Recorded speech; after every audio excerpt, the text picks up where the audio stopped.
Hi, everybody. It's Stephanie here, and I'm back with our legislative update for the week.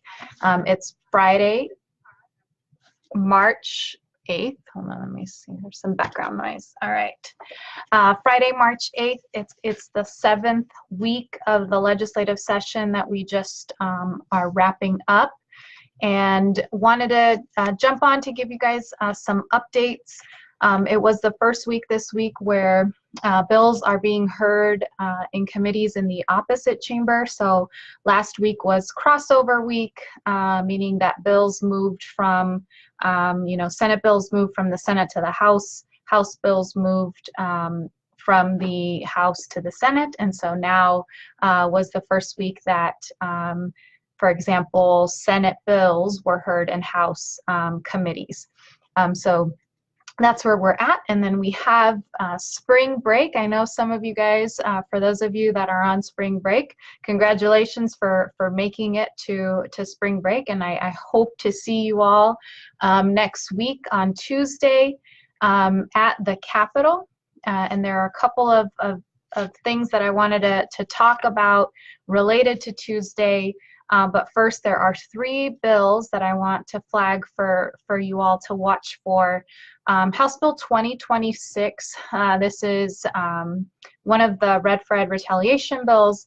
This bill essentially allows any resident to bring forward a lawsuit to an educator, any educator, a public school employee, if they believe that that person has violated ARS 15511, which is using public resources or school district resources to influence elections. So anyone can bring lawsuits forward. We obviously think that this will lead to a bunch of frivolous lawsuits and are adamantly opposed to the bill. Unfortunately, it did make it out of the House on a party line vote. 31 Republicans and 29 Democrats, 31 Republicans, voted for the bill, 29 Democrats voted against the bill. So it did make it out of the House. It was, it's over in the Senate now and was assigned this week to Senate Judiciary Committee. No hearing has been scheduled, but it is definitely a bill that we will continue to monitor. Related to that, House Bill 2015, this is Kelly Townsend's bill.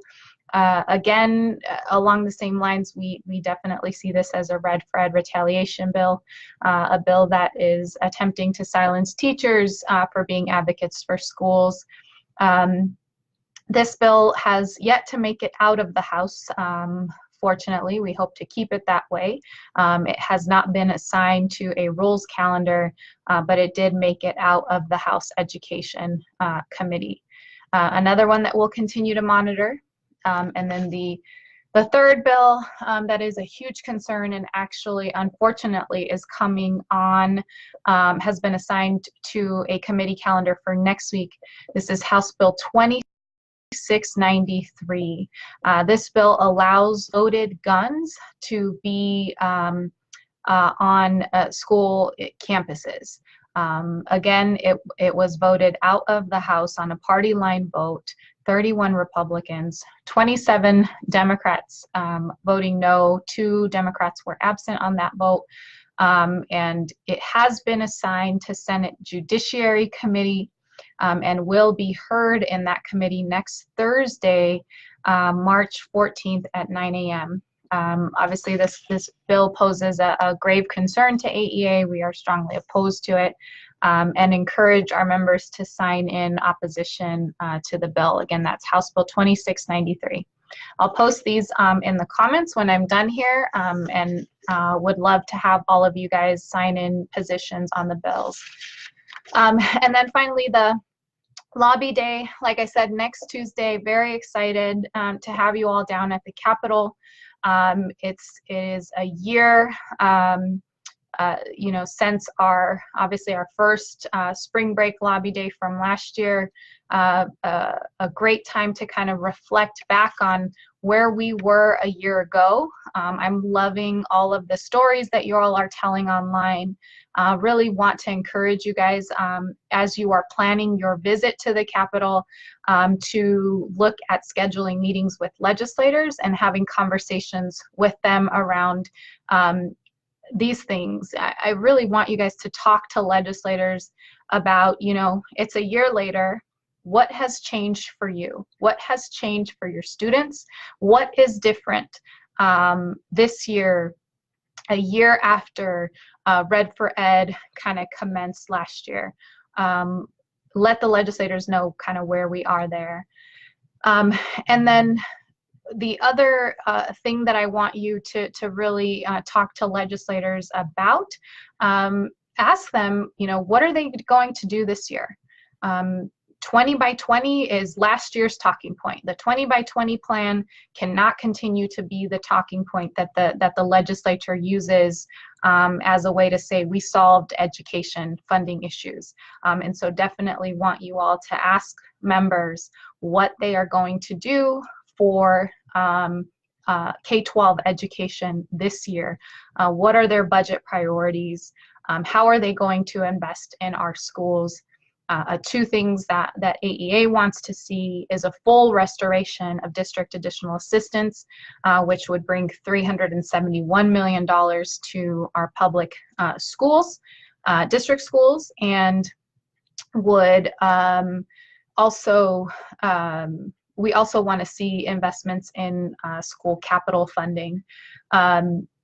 So, you know, there are things that the legislature can do this year in the budget and have the revenue to do it. So we want to see them prioritize that and want our members, while you're down there, to ask the legislators those questions. And then lastly, we want to encourage legislators to stop digging the hole deeper. There are several tax cuts and credits and breaks that are moving through the legislature right now that will have a negative impact on education funding. And so I will have those, have some one-pagers and fact sheets for you all when you get to the Capitol on Tuesday. Have that available for you as a resource. And you know, again, hoping that you guys schedule meetings with your legislators so you can kind of talk to them about these issues. And then just a quick run through of what Tuesday will look like. So we're hoping that folks can get there between 9 and 10 o'clock. We'll have a registration table outside of the Senate hearing rooms 2 and 3, and that's where we'll kind of do our program, if you will, in the morning. Joe Thomas and I will kick it off with a legislative briefing, kind of welcome you all, give you an update of where we are on that day. As you all know, the legislature moves quickly, so we'll give you a quick update there. And then Joe will moderate a panel of legislators who've been invited to participate in a conversation with educators following that briefing. We'll then have lunch on the Senate lawn. Hopefully it doesn't rain on us, but rain or shine, we will be there. So definitely, if it's sprinkling even a little bit, don't worry, we will definitely still be down there. At 1:30, we'll work with legislators to have some gallery, have you all sit in the gallery and be welcomed on the Senate and House floor. And then finally, in the afternoon, the Senate Education Committee will meet after the floor calendars are complete. Usually it's around 2 o'clock, but it could be, if the floor calendars are long, it could be after 2 o'clock. That is the agenda for the day. Would, again, excited to have you guys down there. Make sure that you RSVP, get your members to RSVP. I'll post the links in the comments. And I'm excited to have you guys down there. And that's it for now. Have a wonderful weekend, and I will see you next week, and happy spring break.